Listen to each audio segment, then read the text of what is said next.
السلام علیکم ورحمۃ اللہ وبرکاتہ۔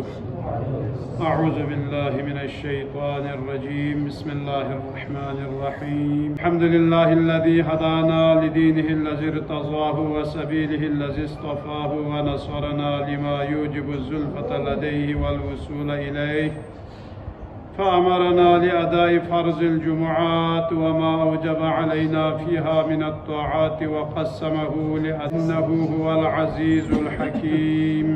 اللهم صل على محمد. أما بعد، قال الله سبحانه وتعالى في كلامه المجيد وفرقانه الحميد وهو أصدق القائلين وقوله الحق. بسم اللہ الرحمن الرحیم۔ ولا تقتلوا اولادکم من املاق نحن نرزقکم وإیاہم، صدق اللہ العلی العظیم۔ موضوع سخن قرآن کا منشور ہے، اس میں سے تیسرا منشور جو قرآن مجید جس چیز کی طرف توجہ ہمیں دلا رہا ہے وہ منشور ہے اولاد کو قتل نہ کرو۔ پہلا منشور توحید کا تھا، دوسرا منشور والدین کے ساتھ احسان کرنے کا حکم تھا، اور تیسرا منشور ہے وہ اولاد کو قتل کرنے سے آپ کو اور ہمیں روکا جا رہا ہے۔ اس سلسلے میں فرمایا وَلَا تَقْتُلُوا أَوْلَادَكُم مِّنْ إِمْلَاقٍ نَحْنُ نَرْزُقُكُمْ وَإِيَّاهُمْ، تم بھوک کی وجہ سے اپنی اولاد کو قتل نہ کرو، ہم تم کو اور ان کو بھی رزق دیتے ہیں۔ یہ سورہ انعام 151ویں آیت ہے۔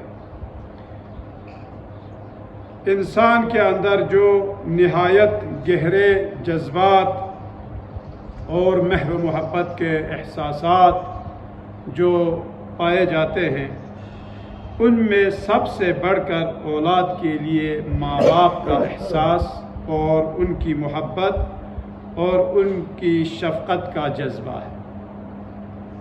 ہر ذی روح، خواہ انسان ہو یا غیر انسان ہو، حیوانات ہو، ہر کوئی اپنی اولاد کے لیے اپنی جان دینے کے لیے بھی وہ تیار ہوتے ہیں۔ یہ آپ حیوانوں میں دیکھیں، بیڑ بکریوں میں دیکھیں، یہی مرغے چوزوں میں دیکھیں کہ کس قدر وہ جان فشانی کرتے ہیں اپنے بچے کو سنبھالنے کے لیے۔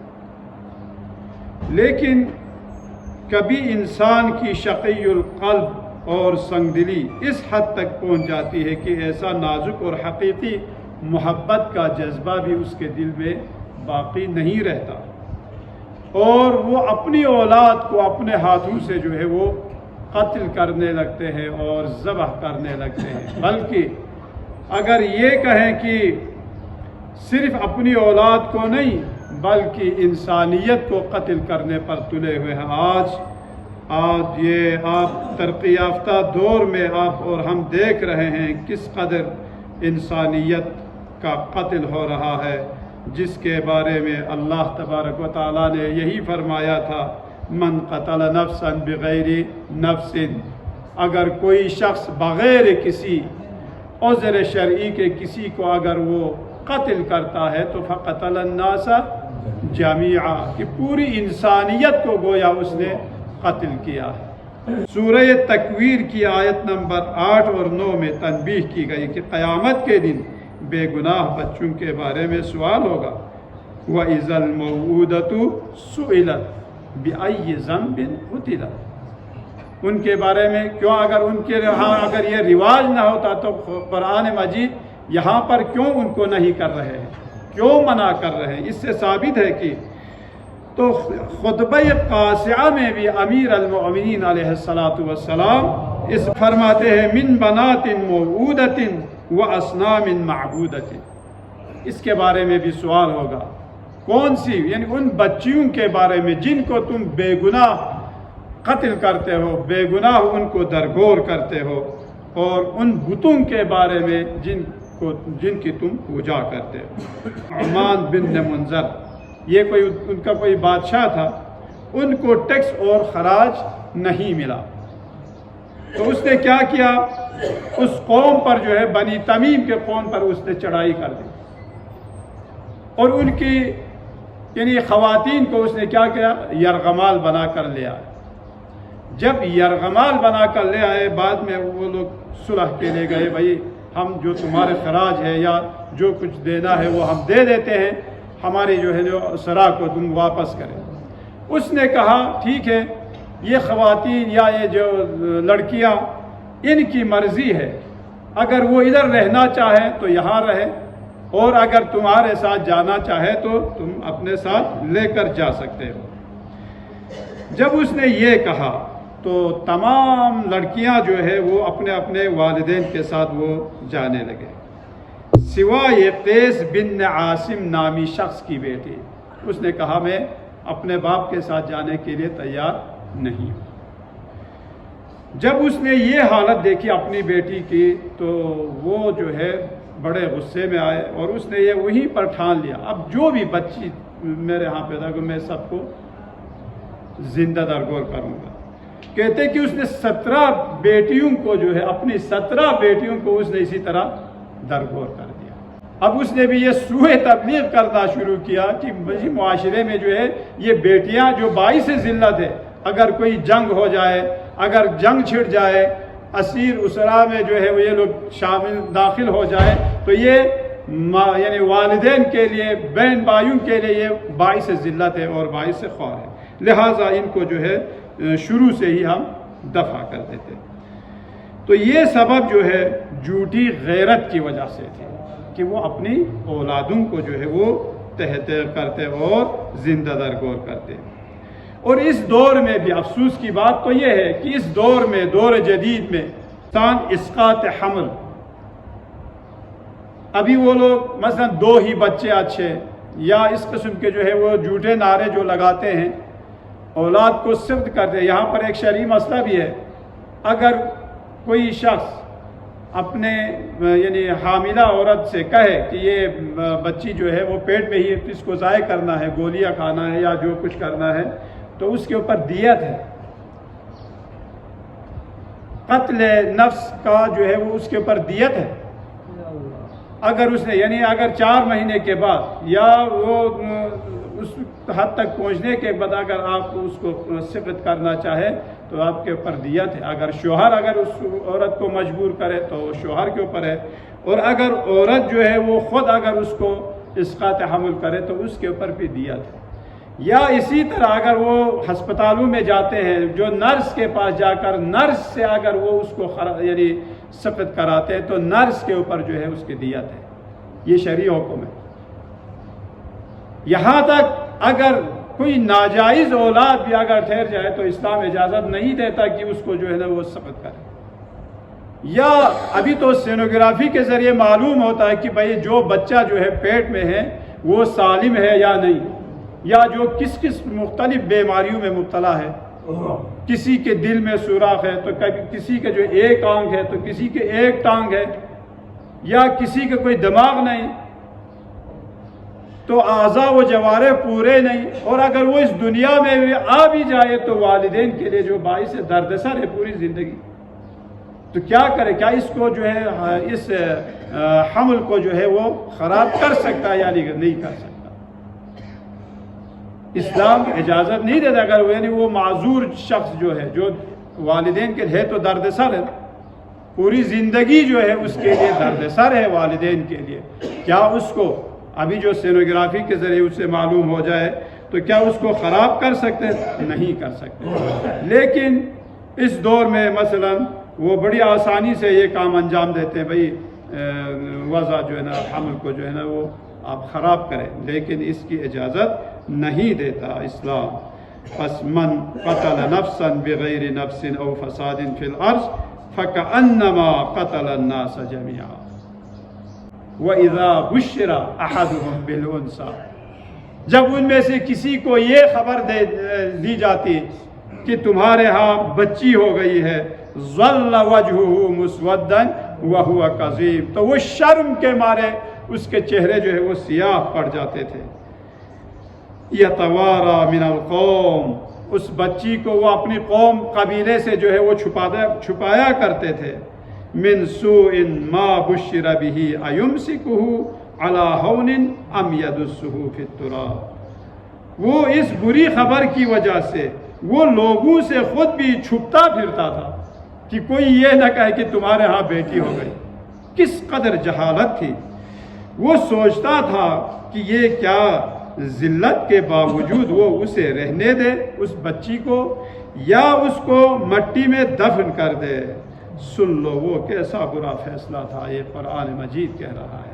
صعصعہ بن ناجیہ مشہور شاعر فرزدق کا نام ہم نے سنا ہے. یہ ان کا دادا ہے صعصعہ بن ناجیہ. یہ اصحاب پیمبر میں سے تھے.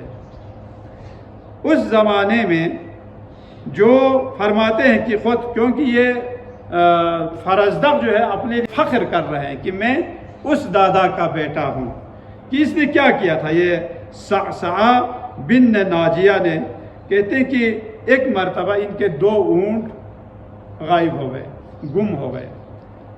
ان کو تلاش کرتے کرتے کسی بیابان میں ایک جھونپڑی میں پہنچے تو وہاں پر ایک بوڑھا شخص ہے اور ایک بوڑھی عورت ہے. ان سے سوال کیا, بھائی آپ لوگوں نے کوئی 2 اونٹ دیکھے؟ تو انہوں نے علامات نشانیاں پوچھے, کیا کیا نشانیاں؟ انہوں نے علامات بتا دی, یہ نشانیاں. انہوں نے کہا جی ہمارے گھر پر موجود ہے. پھر انہوں نے کہا کہ ہمارے ہاں بچی ہے, اس کو جو ہے ہم دفن کرنا چاہتے ہیں. تو انہوں نے کہا, میرے دادا نے کہا, یہ فرزدہ فرماتے ہیں, میرے دادا نے کہا کہ میں 2 اونٹ جو تمہارے پاس موجود ہیں وہ بھی تمہیں رکھ دوں گا, اور جس اونٹ پر میں سوار ہو کر آیا ہوں وہ بھی تمہیں دے دوں گا کہ یہ بچی مجھے دے دے. تو انہوں نے کہا یہ تو اور شرم کی بات ہے کہ ایک عرب شخص اپنی بچیوں کو جو ہے وہ انہوں نے فروخت کر دیا یا بیچ دیا, یہ بھی اور غلط بات ہے. تو انہوں نے کہا, صعصعہ نے کہا نہیں, میں اس لیے نہیں کہ آپ کی بچی کو کسی اور کو فروخت کرنے کے لیے میں لے جا رہا ہوں, نہیں, بلکہ میں اس کی حفاظت کروں گا. بہرحال وہ اس بات پر راضی ہو گئے, اور جس اونٹ پر یہ لوگ سوار ہو کر آئے تھے انہی پر پہنچا کر وہ بوڑھا شخص جو ہے اس اونٹ کو بھی لے کر آئے, اور 3 اونٹ دے کر اس نے اس بچی کو بچا لیا. یعنی اس زمانے میں کوئی رحم دل انسان تو ہے نا, ہر شخص جو ہے ایک جیسا نہیں ہوتے. تو جب وہ لوگ لے آئے تو یہ فرزدق فرماتے ہیں کہ میرے دادا نے 280 بچیوں کو انہوں نے اس طرح بچا لیا. 280 بچیوں کو اس سے انہوں نے بچا لیا. تو یہاں پر فرزدق جو ہے ایک شعر فرماتے ہیں وہ فخر کرتے ہوئے, وَمِنَّ الَّذِي منع الوالدین وَأَحْيَاءُ الْمُؤَيِّدْ فَلَمْ تُعَدِي. یعنی ہم میں سے وہ, ہم یعنی وہ کہتے کہ ہم میں سے ہے وہ شخص جس نے لڑکیوں کے قتل کو منع کیا, اور جو لڑکیاں موت کے در پر کھڑی تھی ان کی انہوں نے جان بچا لی اور ان کو زندگی بخشی. صلوات پڑھے محمد وعلی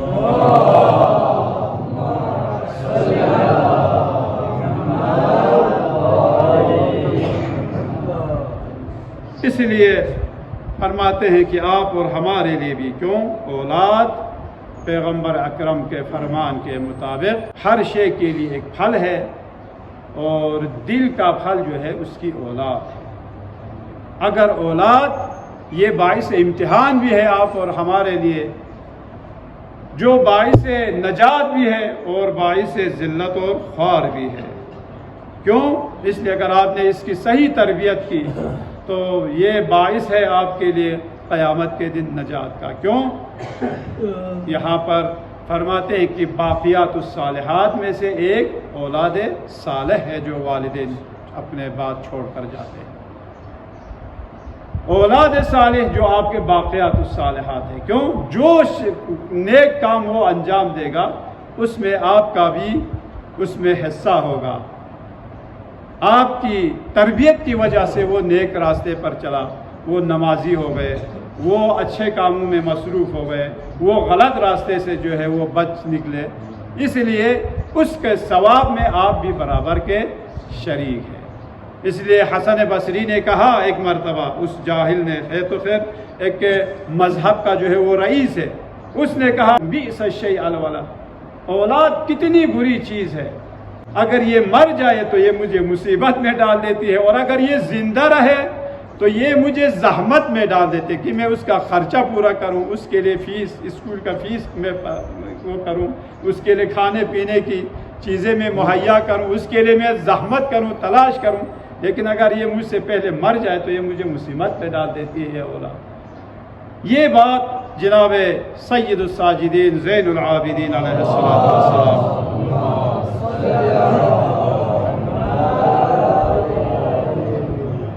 آپ تک یہ بات پہنچی تو آپ نے فرمایا کذب واللہ، خدا کی قسم اس نے غلط کہا، یہ حسن بصری نے یہ غلط کہا، بلکہ فرمایا نعم الشیء الولد، اولاد کتنی یعنی اچھی چیز ہے یہ بتاؤ، وَإِنْ عَاشَ فَدُعَاءٌ حَاضِرٌ وَإِنْ مَاتَ فَشَفِيعٌ صَابِرٌ، اگر یہ اولاد زندہ رہے تو یہ چلتی پھرتی دعا ہے، انسان کے لیے چلتی پھرتی دعا ہے، یہ مولا فرماتے ہیں، اگر یہ زندہ رہے تو فَدُعَاءٌ حَاضِرٌ، یہ چلتی پھرتی دعا ہے۔ الحمدللہ آپ اور ہم دن میں کتنی بار والدین کو یاد کرتے ہیں، ان کے لیے مغفرت کے لیے دعا کرتے ہیں،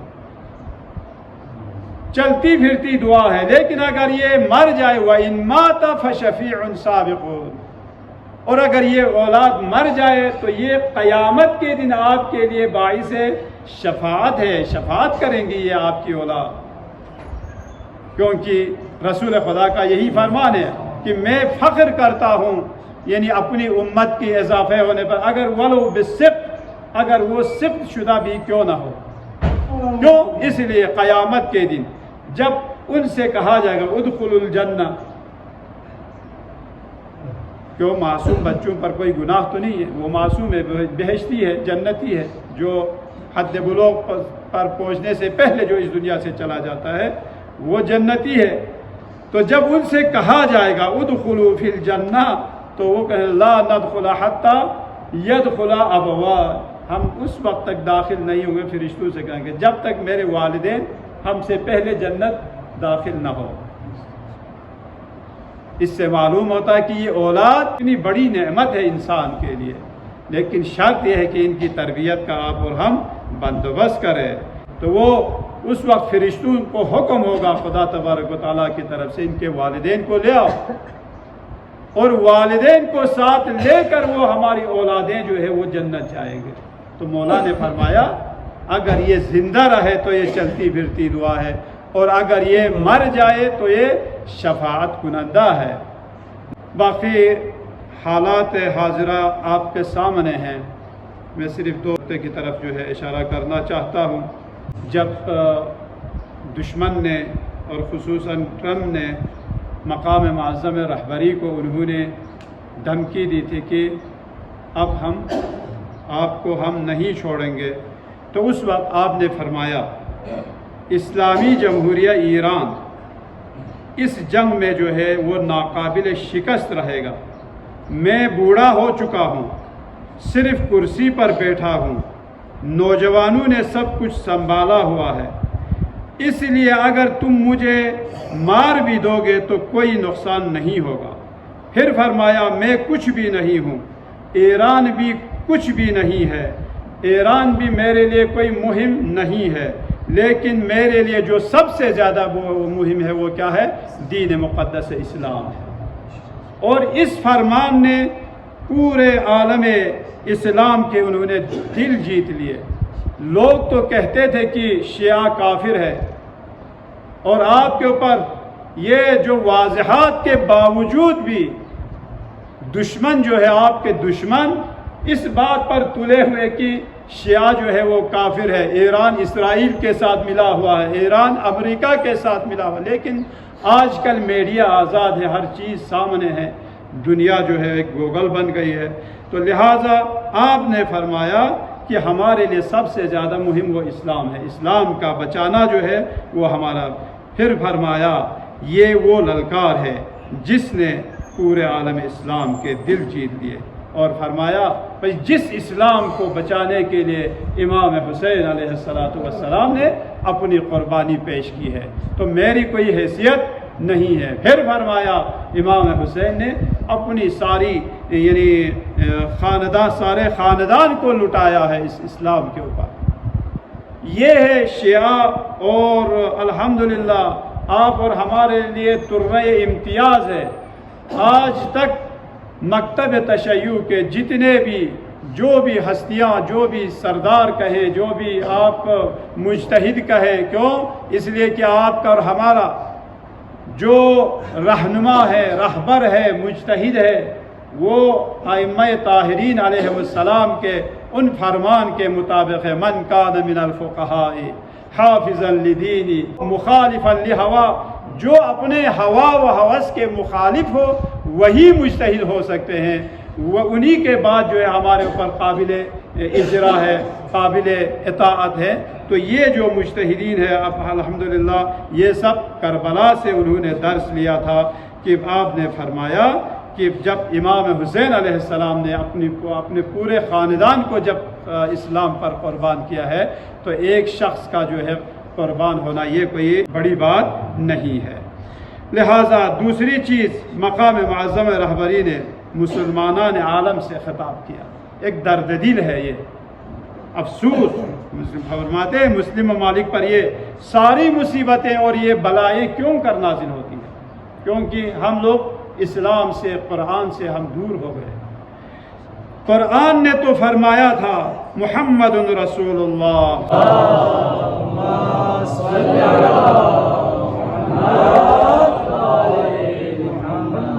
والذین معہ اشداء علی الکفار رحماء بینہم۔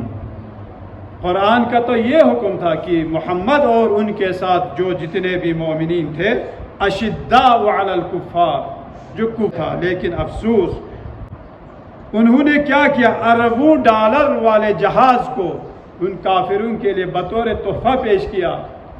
خیر اسلام کا ناک کٹوانا اور دوسری بات یعنی اپنی بچیوں کو جو ہے وہ کھلے سر جو ہے ان کے لیے پیش کرنا یہ تو دوسری بات، لیکن جو مالی امداد میں کیا کیا؟ ٹرمپ کے لیے پتہ نہیں کتنے اربوں ڈالر والے جہاز جو ہے ان کے لیے تحفے میں دے رہا ہے، اور غریب فلسطین، مظلوم فلسطین والے بھوکے مر رہے ہیں۔ غزہ میں 50,000 سے زیادہ خواتین اور بچے بوڑھے جو ہے وہ شہید کیے گئے اور اسے جو ہے تباہ کر دیا، لیکن مسلمانوں کے لیے کوئی تس سے مس نہیں ہوا۔ لہٰذا آپ نے فرمایا کہ ہونا تو یہی چاہے تھا کہ مظلوم فلسطین مسلمان ان کی جو ہے وہ خدمت کرتے، لیکن ہوا کیا کہ یہاں پر بالکل اس کے برعکس ہے۔